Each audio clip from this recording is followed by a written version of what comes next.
आज के जन्माष्टमी के शुभ अवसर पर हम आप सभी भक्तों का हार्दिक स्वागत करते हैं।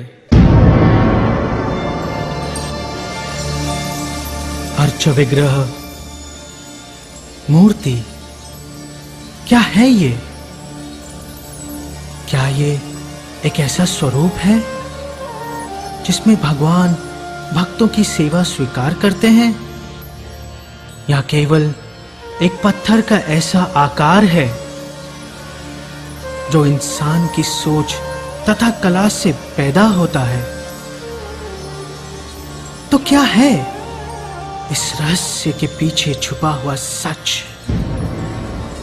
आइए हम आपको इसी रहस्य की सच्चाई जानने के लिए एक ऐसे काल में ले चलते हैं जहां कुछ ऐसी घटना घटी जिसने सबको चौंका दिया।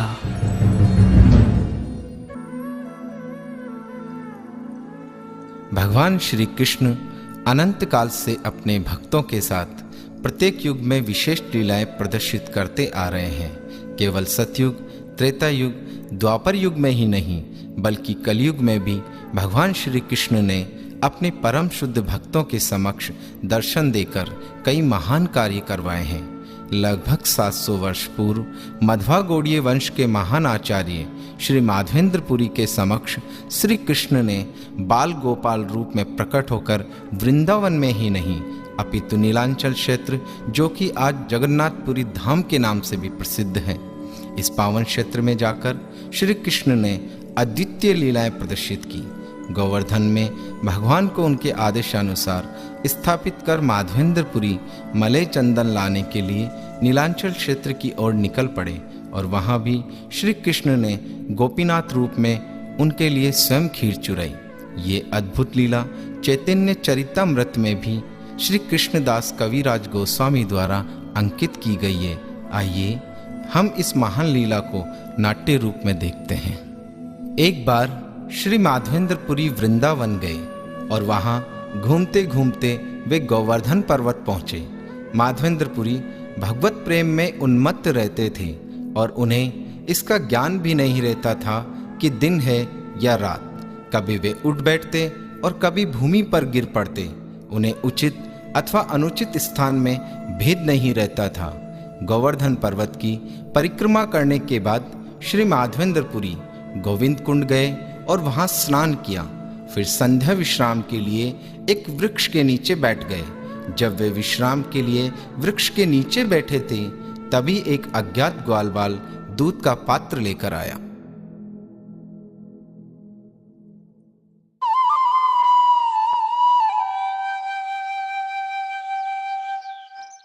हे माधवेंद्रपुरी, कृपया मेरे द्वारा लाया हुआ दूध ग्रहण कीजिए। आप खाने के लिए भोजन क्यों नहीं मांग लाते? आप किस तरह का ध्यान कर रहे हैं? तुम कौन हो? तुम कहाँ रहते हो? तुम यह कैसे जान पाई कि मैं उपवास कर रहा हूँ? महाशय, मैं ग्वालपाल हूँ और इसी गांव में रहता हूँ। मेरे गांव में कोई भूखा नहीं रहता। इस गांव में कोई भी व्यक्ति किसी दूसरे व्यक्ति से मांगकर भोजन कर सकता है। कुछ लोग दूध पीकर रहते हैं, किंतु यदि कोई व्यक्ति किसी से भोजन नहीं मांगता तो मैं उसको खाने की सारी वस्तुएं देता हूँ। पानी लेने आई हुई स्त्रियों ने आपको यहाँ देखा तो उन्होंने यह दूध का पात्र देकर मुझे आपके पास भेजा। मुझे शीघ्र ही गाय दुहाने जाना है, किंतु मैं लौटकर आपसे दूध का पात्र ले जाऊंगा। ठीक है। इस बालक के मीठे वचन सुनकर तो मैं अपनी सारी भूख तथा प्यास भूल ही गया था। हरे कृष्ण कृष्ण कृष्ण हरे हरे, हरे राम राम राम हरे हरे, हरे कृष्ण कृष्ण कृष्ण हरे हरे, हरे राम राम राम हरे हरे। संध्या का समय बीतने वाला है और वो ग्वालवाल अभी तक पात्र लेने नहीं आया। माधवेंद्रपुरी उस ग्वालबाल की राह देखते रहे, परंतु वह बालक आया नहीं। तत्पश्चात वे विश्राम के लिए चले गए और माधवेंद्रपुरी ने स्वप्न में उसी बालक को देखा।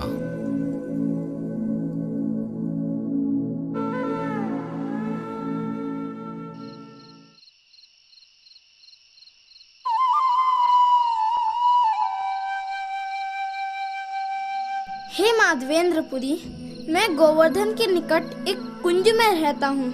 वहाँ मुझे कड़ाके की ठंड, बरसती वर्षा, वायु तथा झुलसती गर्मी के कारण अत्यंत कष्ट हो रहा है।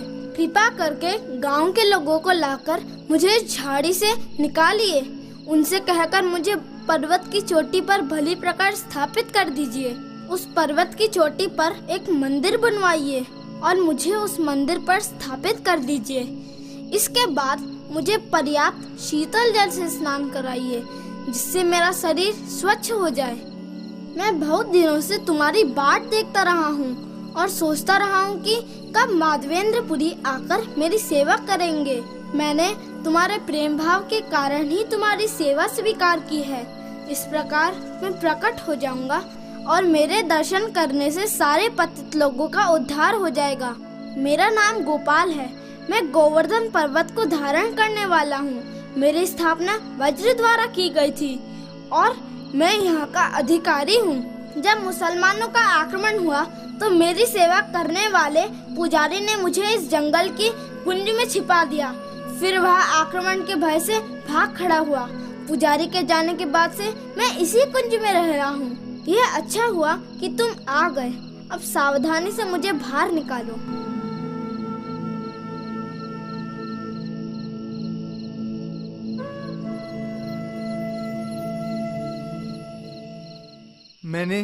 मैंने साक्षात भगवान श्री कृष्ण को देखा, किंतु मैं उन्हें पहचान नहीं सका। कृष्णा, कृष्णा! जो भी हो, मुझे तो गोपाल जी की आज्ञा का पालन करना चाहिए। मैं प्रातःकाल गांव जाकर लोगों को एकत्रित करूंगा और उनकी सहायता से गोपाल जी को झाड़ियों से बाहर निकालूंगा।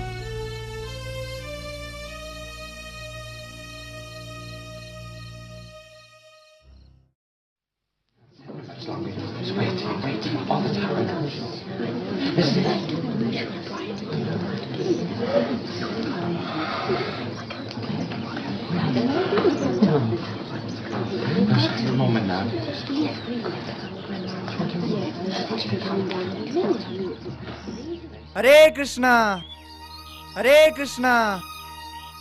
सभी सुनिए, इस गांव के स्वामी श्री गोवर्धनधारी कुंज में पड़े हुए हैं। आइए चलकर उन्हें उस स्थान से बाहर निकाल लें। चलो चलो, सभी चलते हैं और गोपाल जी को निकालते हैं। हाँ चलो चलो, हाँ चलो चलो चलो। झाड़ियाँ इतनी घनी है कि हम जंगल में प्रवेश नहीं कर पाएंगे। अतएव रास्ता बनाने के लिए कुल्हाड़े तथा कुदाल ले लो।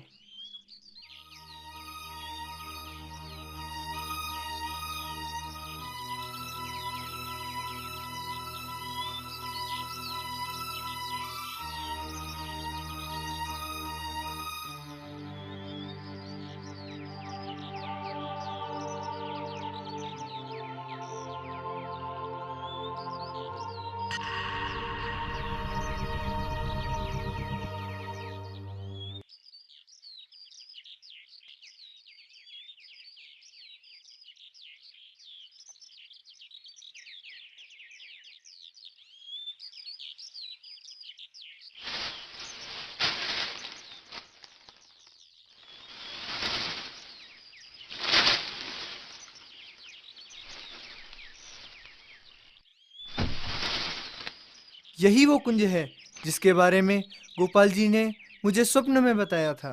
यहीं से खोदना शुरू करो। धीरे धीरे, आराम से।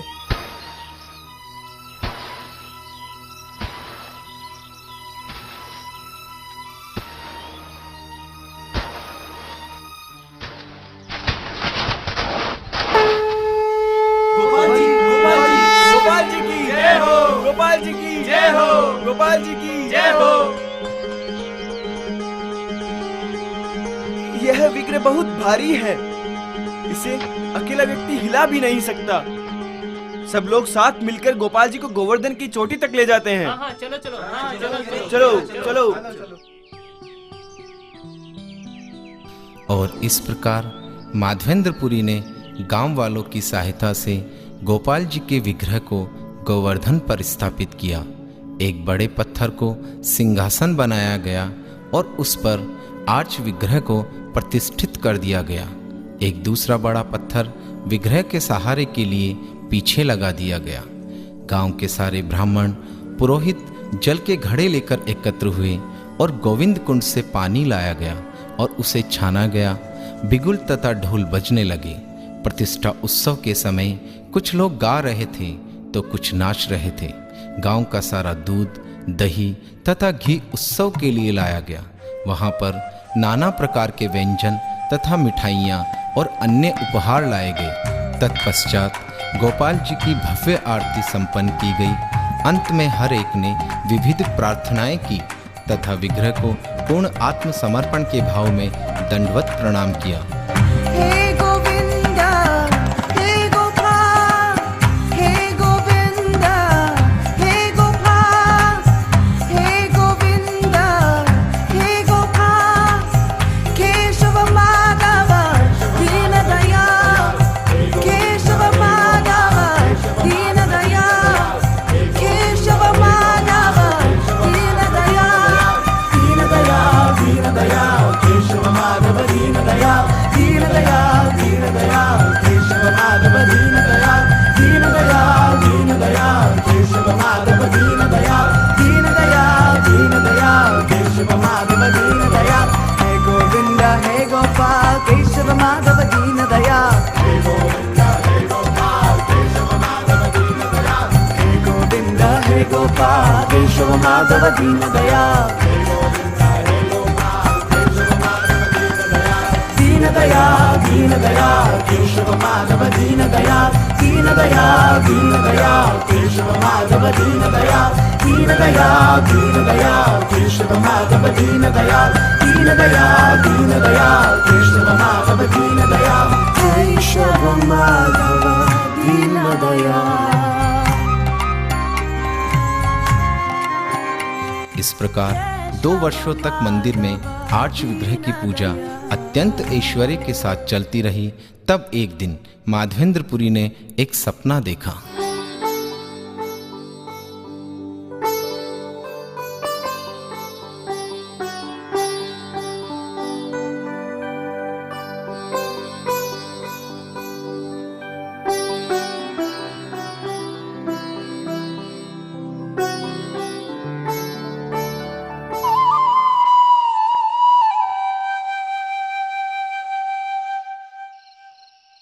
हे माधवेंद्रपुरी, मेरे शरीर का ताप अभी भी कम नहीं हुआ। तुम मलय प्रदेश से चंदन लाओ और मुझे शीतल बनाने के लिए तुम मेरे शरीर पर उसका लेप करो। तुम जगन्नाथपुरी से चंदन लाओ, क्योंकि यह काम कोई नहीं कर सकता, इसलिए तुम ही करो।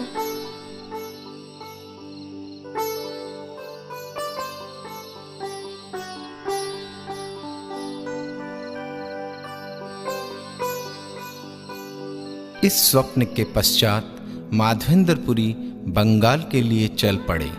बंगाल से दक्षिण भारत की तरफ जाते समय माधवेंद्रपुरी रेमुणा गए, जहां गोपीनाथ का मंदिर है। विग्रह की सुंदरता देखकर माधवेंद्रपुरी भाव विभोर हो गए। हे गोपीनाथ,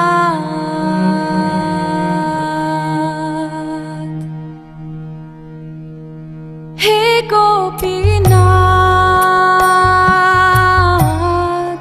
हे गोपीनाथ, हे गोपीनाथ, हे गोपीनाथ।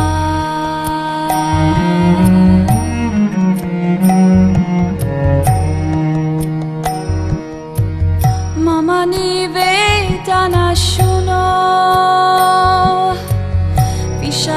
दुर्जाना सदा कामराता, किछु नाहि मोरा गुनो। आमारा बाराशा तुमी, तोमारा चरणे लइनु शरणा, तोमारा किंकर आमी।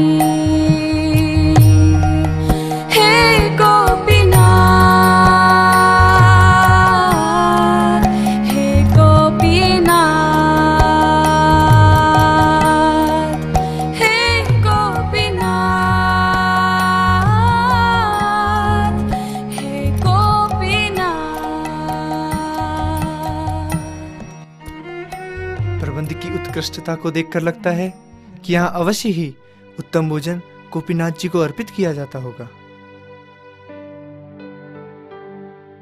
कृपया आप मुझे बताएं कि गोपीनाथ जी को किस प्रकार का भोजन अर्पित किया जाता है, जिससे हम भी अपने रसोई घर में उनकी व्यवस्था करके वैसा ही भोजन श्री गोपाल जी को अर्पित कर सकें। संध्या समय अर्च विग्रह को मिट्टी के 12 पात्रों में खीर का भोग लगाया जाता है। चूंकि इसका स्वाद अमृत जैसा होता है, अतएव यह अमृत केली कहलाता है। यह खीर सारे जगत में गोपीनाथ खीर के नाम से विख्यात है। ऐसी खीर दुनिया में अन्यत्र कहीं भी अर्पित नहीं की जाती है। अच्छा, तो मुझे आज्ञा दीजिए, भोग का समय हो गया है।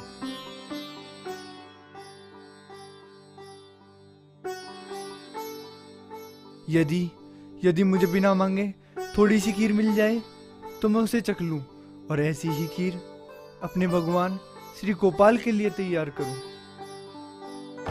अरे मैंने ये क्या अपराध कर दिया? जो खीर गोपीनाथ जी के लिए लाई गई थी, मैंने उसे चखने की इच्छा की। हे गोपीनाथ, हे गोपीनाथ!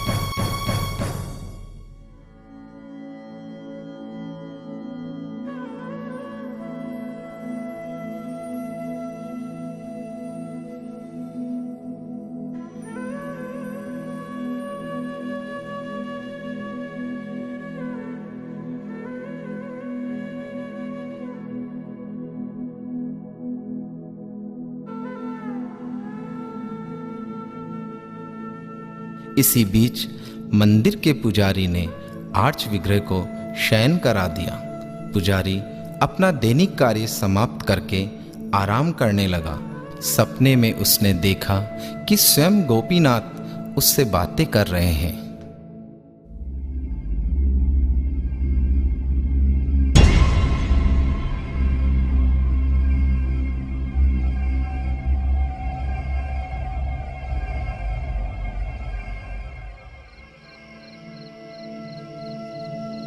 हे पुजारी, कृपया उठो और मंदिर का द्वार खोलो। मैंने खीर का एक पात्र सन्यासी माधवेंद्रपुरी के लिए रख लिया है। यह खीर का पात्र मेरे कपड़े के पर्दे के पीछे है। तुम मेरी माया के कारण इस पात्र को देख नहीं पाए। माधवेंद्रपुरी नामक एक सन्यासी निर्जन बाजार में बैठा है। तुम खीर के इस पात्र को मेरे पीछे से उठा लो और जाकर उसे दे दो।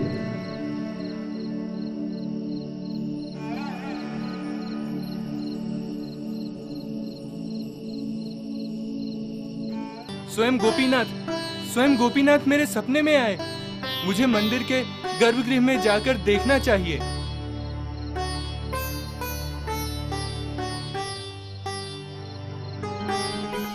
अरे हाँ, यहाँ तो वही खीर का पात्र है। गोपीनाथ ने इसे चुराया है। गोपीनाथ ने इसे चुराया है। गोपीनाथ, तुम्हारी लीला अपरंपार है। मुझे तुरंत ही माधवेंद्रपुरी को ढूंढकर यह पात्र उन्हें सौंप देना चाहिए।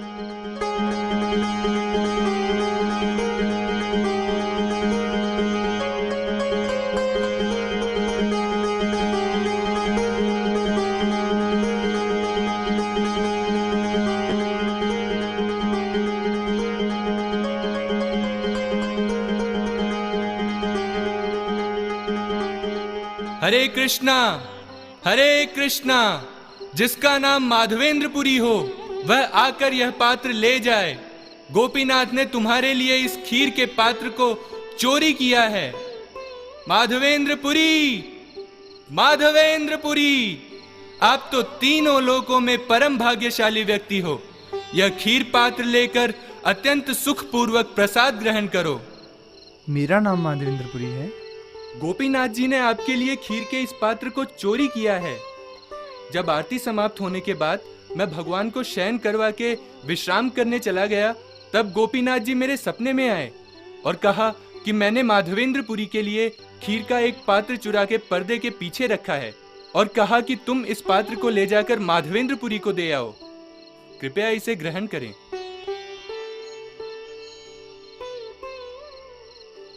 ओह गोपीनाथ, तुम्हारी कृपा कौन समझ सकता है। खीर खाने के पश्चात मैं इस पात्र के छोटे छोटे टुकड़े कर लूंगा और प्रतिदिन एक टुकड़ा खाकर गोपीनाथ का स्मरण करता रहूंगा। भगवान ने मुझे खीर का पात्र दिया है और कल प्रातःकाल जब लोग इसके बारे में सुनेंगे तो बहुत बड़ी भीड़ लग जाएगी। इसलिए अब मुझे यहाँ से पुरी के लिए चले जाना चाहिए।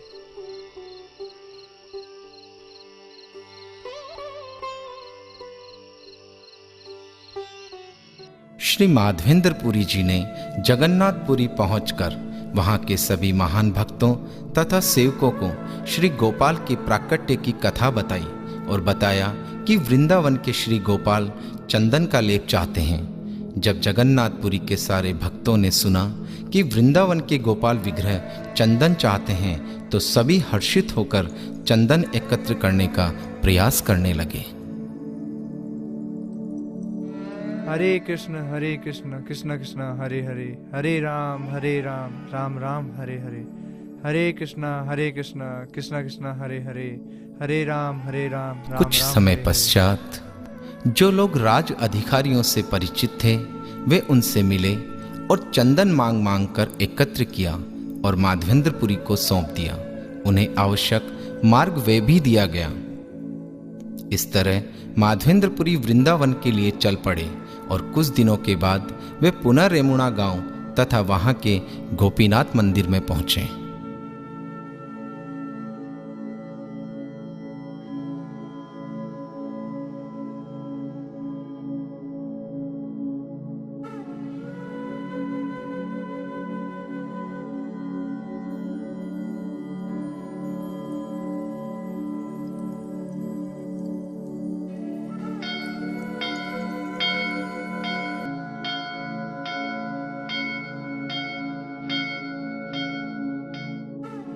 माधवेंद्रपुरी, आपका पुनः हार्दिक स्वागत है।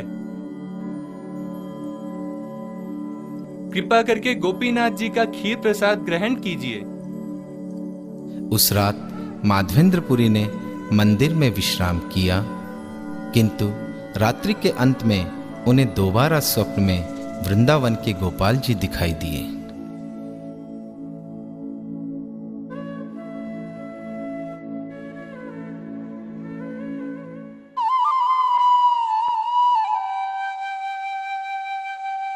हे माधवेंद्रपुरी, मुझे पहले ही सारा चंदन तथा कपूर प्राप्त हो चुका है। तुम सारे चंदन को कपूर के साथ घिसकर तब तक गोपीनाथ के विग्रह में उसका प्रतिदिन लेप करते रहो जब तक यह समाप्त न हो जाए। मेरे शरीर तथा गोपीनाथ के शरीर में कोई अंतर नहीं है, वे अभिन्न हैं।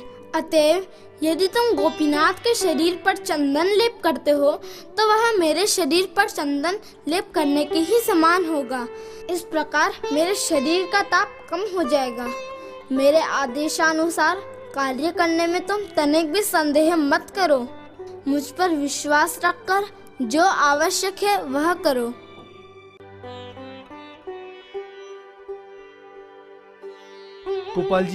गोपाल जी एक बार फिर मेरे सपने में आए। मुझे उनके आदेश का पालन अवश्य करना चाहिए।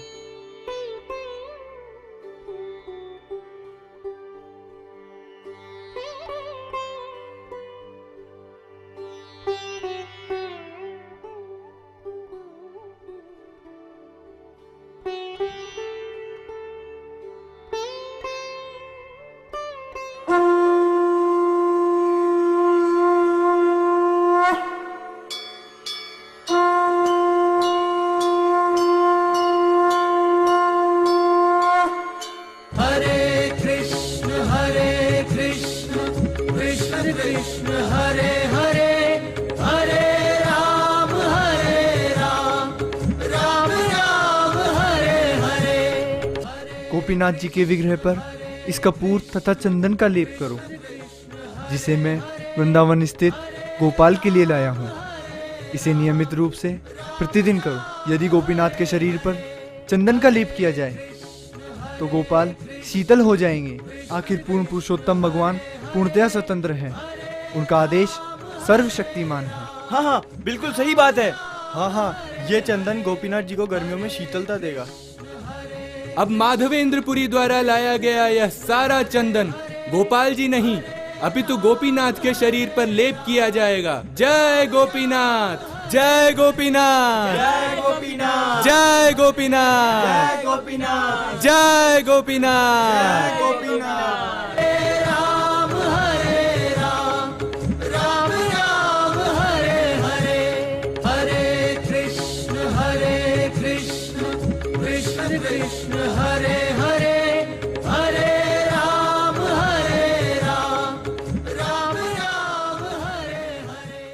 इस तरह प्रतिदिन गोपीनाथ जी को चंदन घिसकर लेप किया जाता रहा।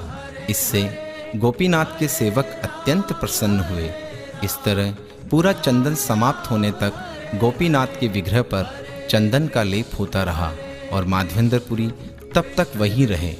इस घटना के बाद से गोपीनाथ जी को खीरचोर गोपीनाथ के नाम से भी जाना जाने लगा, क्योंकि उन्होंने अपने भक्त माधवेंद्रपुरी के लिए खीर चुराई थी।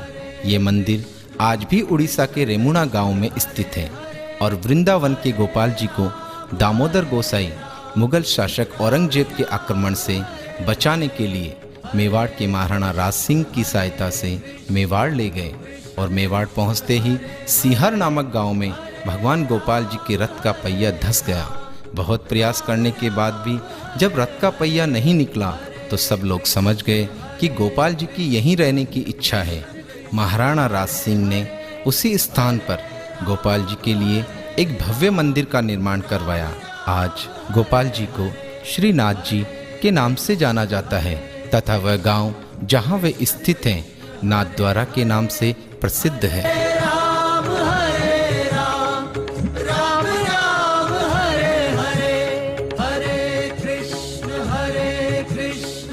कृष्ण कृष्ण हरे